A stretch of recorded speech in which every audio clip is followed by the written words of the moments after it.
Assalamualaikum warahmatullahi wabarakatuh. Nama saya Freddy Saputra.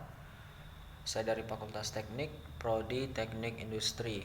Dalam video kali ini saya mencoba menyampaikan merangkum materi-materi yang sudah disampaikan pada mata kuliah Al-Islam 4 yang kalau kita simpulkan maka judul besarnya yaitu Islam dan Iptek. Jadi bagaimana Islam memandang iptek, bagaimana Islam mendorong umatnya untuk mempelajari iptek.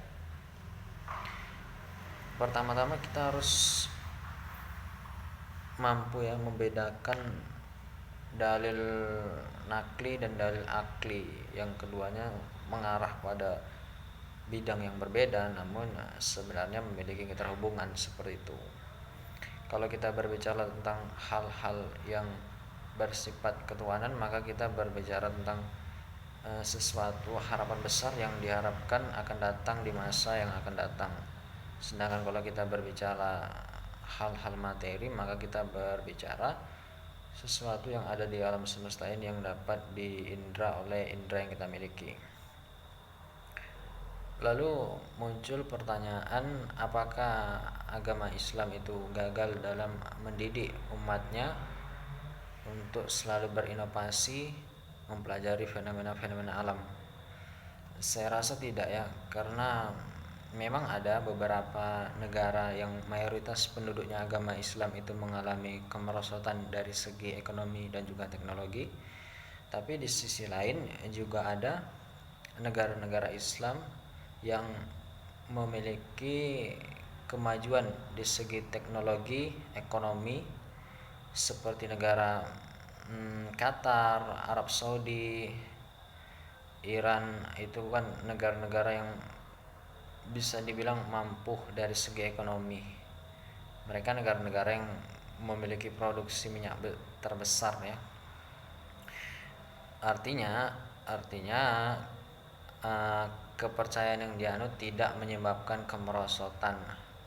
Lalu apa sebab negara kita, negara Indonesia mengalami kemerosotan dari segi ekonomi dan juga teknologi? Sebenarnya ini sebuah tanda tanya besar yang harus kita pecahkan bersama. Jadi sebagai intelek Indonesia, ini adalah PR terbesar kita untuk mempelajari bagaimana mempelajari ilmu pengetahuan sebaik mungkin dan menyandingkannya dengan agama Islam yang kita percaya seperti itu.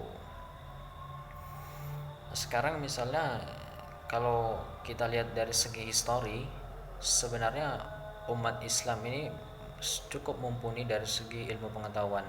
Terlihat dari ilmuwan-ilmuwan yang ada, ilmuwan-ilmuwan yang lahir dalam lingkup Islam seperti Ibnu Firnas, setelah itu Al-Khwarizmi, Ibnu Sina. Mereka adalah beberapa ilmuwan yang sangat kompeten di bidang ilmu pengetahuan, dan hal ini membuktikan bahwa sebenarnya keyakinan terhadap agama Islam itu tidak menyebabkan kemerosotan dari segi pengetahuan di bidang ilmu pengetahuan seperti itu. Jadi PR terbesar kita adalah bagaimana mengembangkan pengetahuan di segi ilmu pengetahuan tanpa menjatuhkan keyakinan kita terhadap Tuhan, dan ikut bersaing di bidang teknologi dalam lingkup dunia, tidak hanya Indonesia, dalam lingkup dunia. Dan pastinya ini membutuhkan mental yang kuat dan biaya yang cukup besar juga. Mungkin itu saja yang bisa saya sampaikan. Wabillahi taufiq wal hidayah. Wassalamualaikum warahmatullahi wabarakatuh.